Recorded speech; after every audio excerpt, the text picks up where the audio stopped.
Dr. Richard Maddow, and welcome to the next episode of the Dental Practice Fixers podcast. For those of you who are counting, this is actually our 75th episode of the Dental Practice Fixers, and I want to thank every single one of you, those who have been with us from the beginning, from episode 1, I guess that was just a few hundred of you, all the way now to episode 75 with our listenership all across the world, mostly in the US and Canada, but we certainly love and welcome our listeners from all across the world. So welcome to episode 75. Last weekend was Thanksgiving here in the US, so we took a little break. And I know that for most of us, it was a really strange Thanksgiving this year. It's a time where many of us are with our families, and some of us have Friendsgiving with our friends, and all of that, unfortunately, kind of came to a screeching halt this year. I know it certainly did for us. And I really miss my kids, my extended family, everyone. But hey, we're staying in touch virtually, and I know things will be getting better. A lot of that due to things that are happening right here in my home state of Maryland. We are home to Moderna, one of the big players in the COVID vaccine race. And supposedly they're manufacturing many doses right here in Baltimore, in my beautiful hometown of Baltimore. So hey, little local news. Anyway, let's hope that certainly by next Thanksgiving, and hopefully way before then, things are back to the way that we remember. I think we'll call them the good old days. But anyway, thanks for being here. It's really great to be doing the 75th episode of the Dental Practice Fixers. And I'll ask you a little favor. We really need your help to grow the podcast. So please tell your friends, tell your colleagues, tell your enemies. Please tell anybody about listening to the Dental Practice Fixers or watching us on YouTube or on Apple, Spotify, Sketcher, all the normal podcast platforms. And also you can watch a video of this on YouTube. So give us a good rating, make a comment, tell some people. I'd really appreciate it. That's the way we grow. Speaking of growing, I know that this podcast is helping you grow your dental practice, but one of the other things we like to do is help you save money. And if you're a regular listener or viewer, you know that one of our favorite ways to save money is to save every month by putting your credit card processing fees on autopilot and never paying an overage percentage, again, just a low monthly flat fee. And the way you can do that in your office is the same way that we do it here at the Maddow Center for Dental Practice Success, and that is by using Fat Merchant for your credit card processing. It's simple to make the switch. It's seamless. The tech is incredible with all their no-touch machines and great interfaces that you'll get. And most of all, you will save money every single month. They can even tell you approximately how much money you'll save, so you don't have to switch until you're confident that you'll be saving money. The way to get started is to go to maddow.com/save. Of course, it's /save. What else could it be? So it's madow.com/SAVE. Go there right now and see how much money you can save every month by using Fat Merchant. Okay, I don't know if it's because we took a Thanksgiving break, but it seems like we've gotten a ton of emails, podcast-based emails in the last few weeks, and I'm going to share one of them with you today. But we've gotten a lot of cool stuff, and if you want to make a comment, you can just send an email to info@maddow.com, info@maddow.com. But for some reason, and I'll see any of these that are based, that are about the podcast, but if you want to hit me up personally, you're worried that you'll get screened or something, just go to rich@maddow.com, RICH@maddow.com. But all of our emails they don't get ignored. We take action on our email. So if you send to info@maddow.com, you can be sure it will go to the right place. Anyway, as I said, we got a ton of them. One of them that was really interesting was from our good friend and friend of the podcast, Dr. Mitchell Josephs, about something special he did for his team to celebrate Thanksgiving and the upcoming holidays. And maybe we'll get to that one next week. So it was really great. And I think we'll talk about some ideas to celebrate your team and celebrate your success as this crazy year comes to a close. But here's the one I wanted to read this week. It's from our good friend, Dr. Ira Biederman. Dr. Biederman has been a friend of Maddow for many years. He's a great guy. I've spoken to him personally a few times on the phone. He does a lot of our cool things. Anyway, I thought this was an interesting email. I'm not saying I agree with all of it, and we'll talk about that, but he definitely made some great points. So here's what Dr. Biederman had to say. It says, Rich, On your secret shopper calls and seeing articles about fees for crowns and even seeing estimates from other dentists the new patients are showing me since they wanted a second opinion, I see so many dentists charging for core buildups. I am sure the majority of those teeth do not need them at all, just an extra charge to make more money. Just because a tooth has an old filling in it and when it's prepped for a crown, there's a little indentation in the prep, a well-made crown should fit perfectly. Another thing I've seen lately are patients coming to me after they responded to a coupon for a dental cleaning offer. That dentist tells them they need scaling and root planing, and of course, hundreds of dollars more, I would say thousands, but hundreds of dollars more than the coupon offer was for. When I look at the x-rays, pocket readings, etc., the patient just needs a regular light scaling and polishing. I've also seen that from insurance patients coming to me from other dentists. Guess the way the economy is, they want some extra money. I always tell patients dentistry is a profession where you have to trust the dentist. One can tell you that you have 10 fillings that need to be done, and another can tell you that you have one. These are just my observations and opinions. I feel good that I treat people like I would like to be treated myself, and I know that's how you ran your practice when you were practicing. Have a good weekend. Stay safe and healthy, Dr. Ira Biederman. Wow, great email, Dr. Ira. Brings up a lot of interesting points. And again, as I said, I agree with some of this. Some of it I'm not so sure I agree with, but again, it's all a matter of opinion. So let's talk about some other things. First of all, you said that you see patients for second opinions. I mean, that's interesting. Is dentistry a profession where we really get a lot of second opinions? I remember in my practice, I would get them every now and then. Also, every now and then, a patient would ask me for a second if they could go get a second opinion, but I didn't see it to be a big factor in my dental practice, and it's not something I hear about a lot from many other dentists. Sure, second opinions happen, but not something I'm really concerned with that often. Do we really get that many second opinions? Well, first of all, I would say that when I got a patient coming in for a second opinion, I would always be really careful and tread kind of lightly. And I know I've talked about this under other circumstances as well, but I never want to throw the previous dentist under the bus.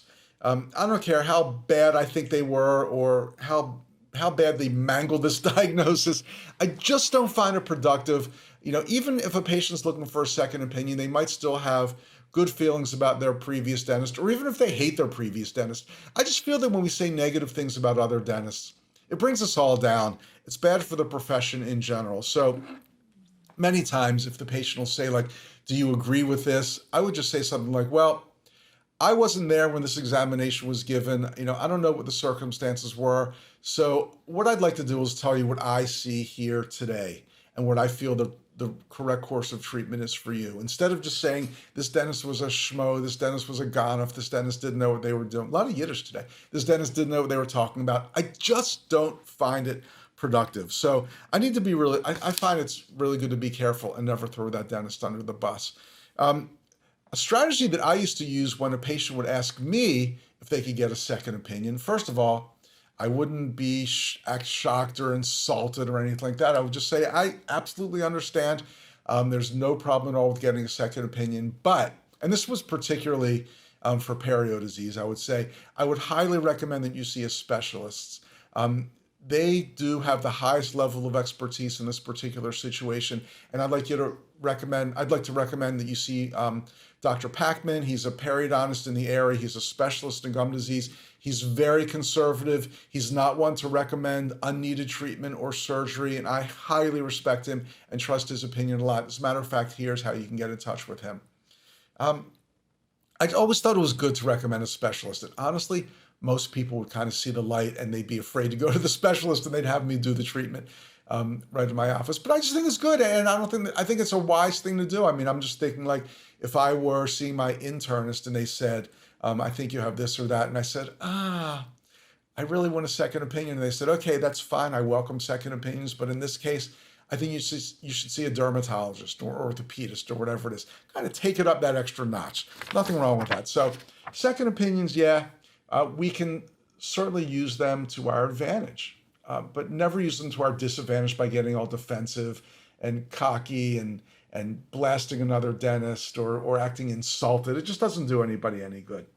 Now, you, Dr. Ira, you were talking about core buildups, and you see so many dentists charging for core buildups. It's funny, it made me think way back when I first started practicing. Again, I finished my residency in 85, purchased my own practice at the end of 86, and one of my gurus was Dr. Earl Estep, and he was even old and outdated. Well, maybe old-fashioned is a better term to use than outdated.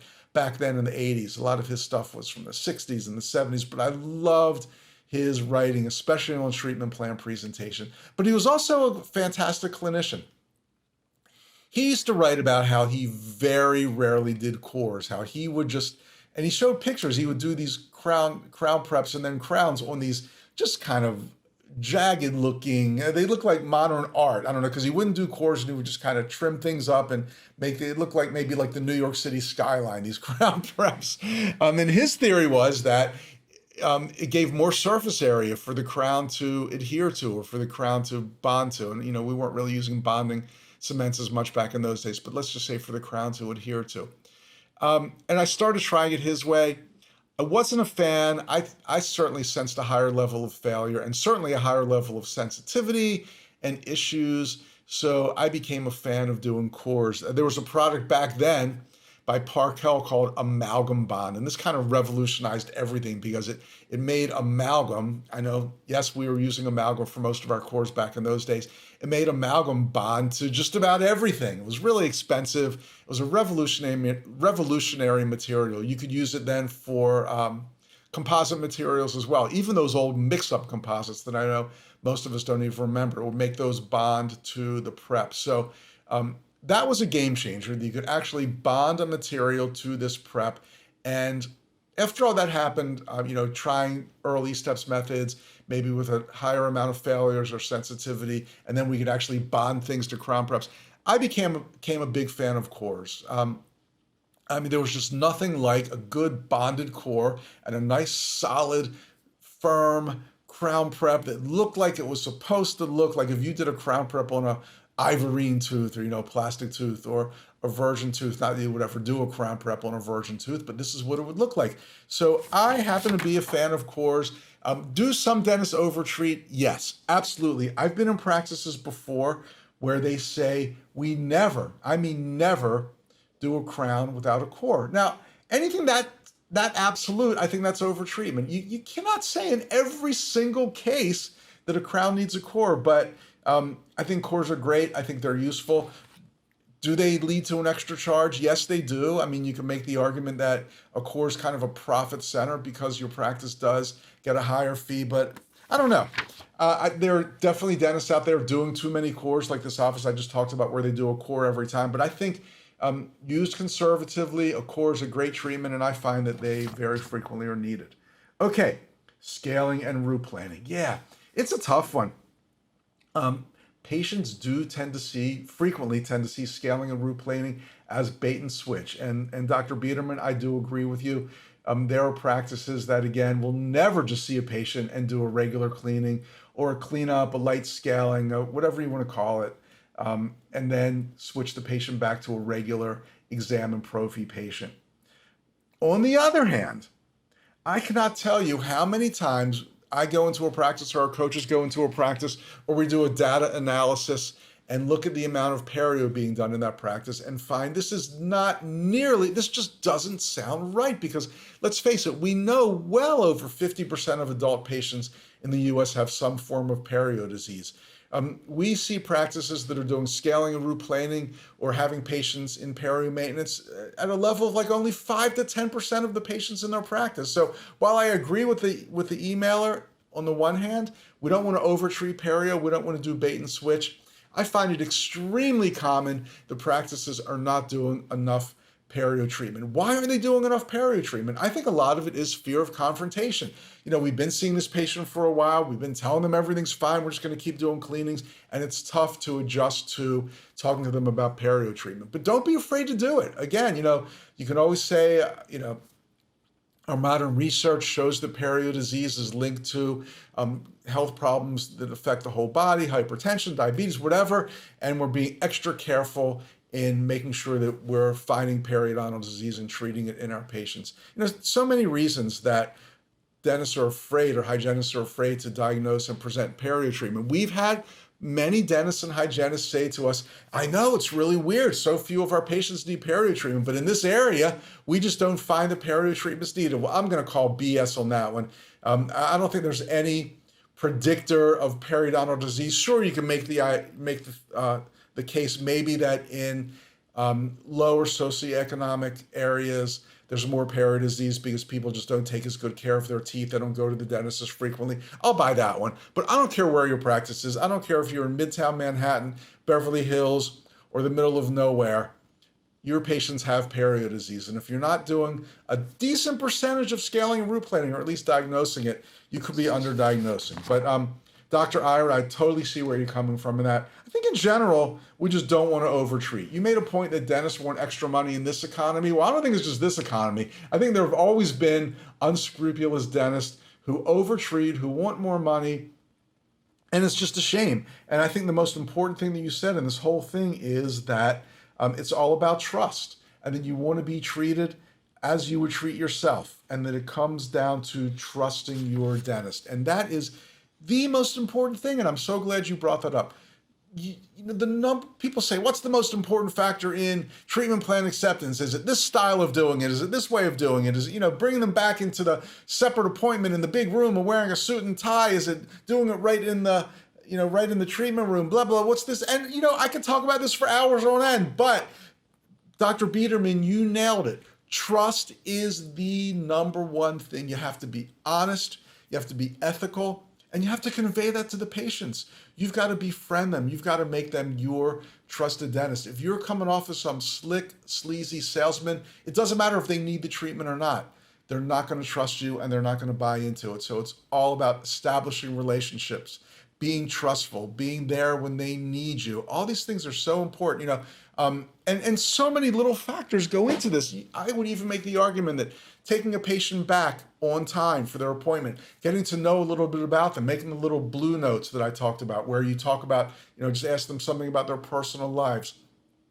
Yes, this doesn't make you a great clinical dentist, but it makes you a dentist where you will establish trust with your patients. So again, thanks everybody. We've been getting a ton of emails about the podcast, asking questions and making comments like this. I'll try to read as many as I can. I think next week we'll do one from Dr. Josephs that was really great about something special he did for his team. But Dr. Ira, I appreciate you taking the time to write in. You gave us great food for thought. So much appreciated. Again, anybody else, you want to send us an email, info@matto.com, info@matto.com. My direct email is rich@matto.com. But since you were talking about cores, I got a great idea for this week's mystery shopper call. We did 2 of them about cores. Basically, my last dentist told me I needed a crown and a core. What is a core? Let's see how these calls go. Now, if you're thinking, hey, that's kind of ridiculous, I might get a call like that once every 10 years. That could be true, but hang on, because there's a big lesson to be learned from these calls that we're going to talk about that will help you with many, many, many more calls of this ilk. Ilk. I think it's the first time I've used that word on the podcast, of this ilk, so to speak. So let's go over here to Command Central. Call number 1, asking about a core. Dental, Sue speaking. How can I help you? I have a question for you. I was told that I need a crown and a core from another dentist. I know what a crown is, but what's a core? Is that part of the crown? You mean the pulse and core? They just said a core. Yeah, most likely it's a pulse and core. It is a part of the crown, yes, because they need to rebuild inside the tooth before they could cap it. Mm-hmm. So that's what they mean. Mm-hmm. Okay, got it. Well, thank you so much. Sure. Okay, bye.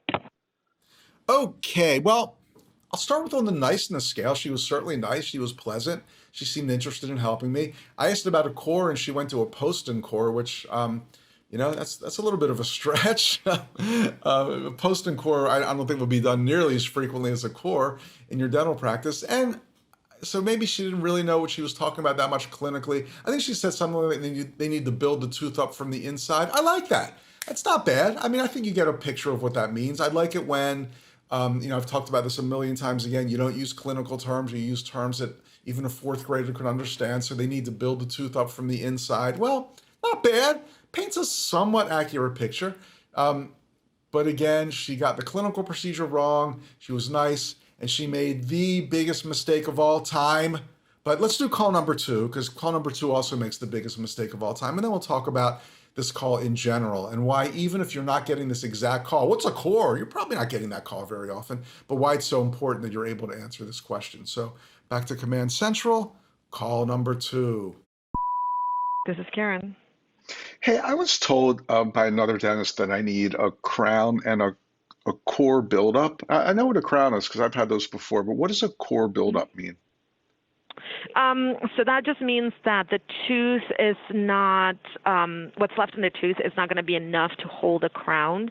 So he has to build it back up. So he, in a way, he's kind of doing a filling to build that tooth back up so that the crown can hold better, if you will. Okay, is there an additional charge for that? Because it's right in the middle. I'm sorry? In the middle. It's like, kind of like your core, like when you work out your core. Right, it's in your the middle. core, he's building that back up so that the crown can hold and grab, in a better, stronger way. Oh, that makes sense. Is there usually an additional charge for the core? So usually in our practice, there is. I know there's some practices out there that they don't charge for extra, but it's usually a different step because not every tooth needs it.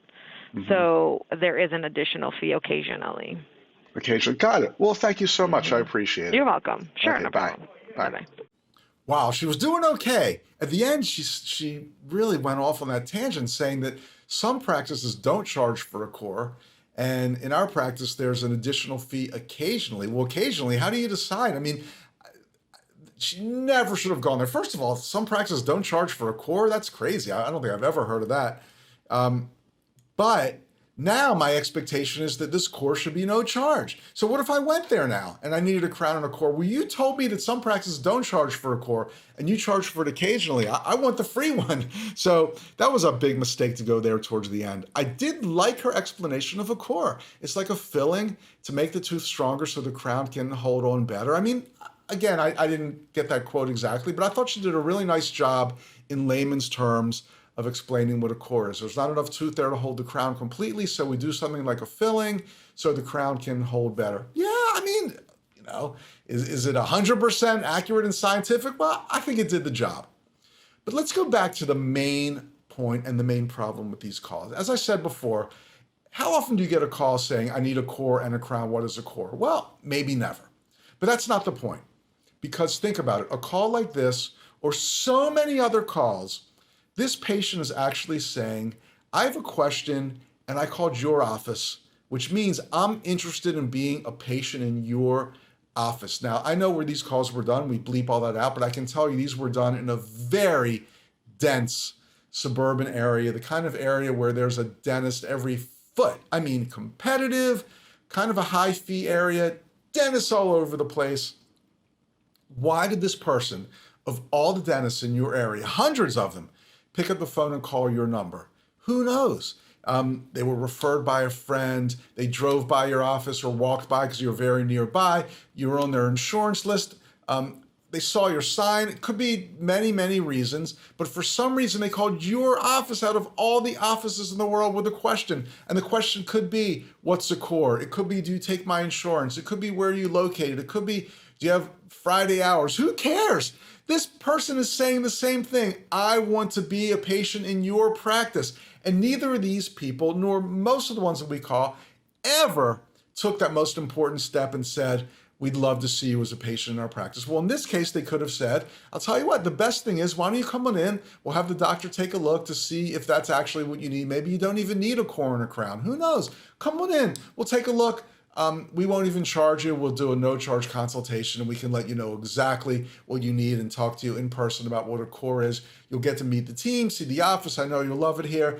We can see you tomorrow at 2 p.m. How would that work out for you? Oh my gosh, I think if that ever happened, I'd plot. I'd fall on the floor.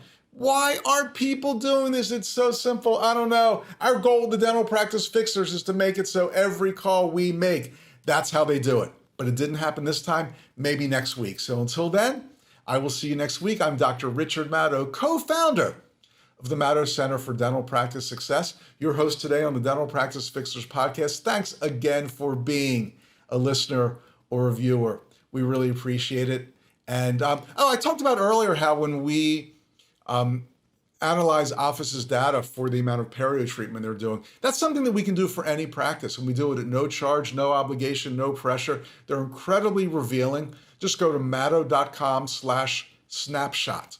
matto.com/snapshot. We can find out all kinds of fascinating things about your practice, how you can improve, what you're doing well, what you're not doing well. I can't promise what it's going to be in your practice, but from doing these, I can promise you one thing. Chances are it will not be what you think. So do it. They're great. They're no charge.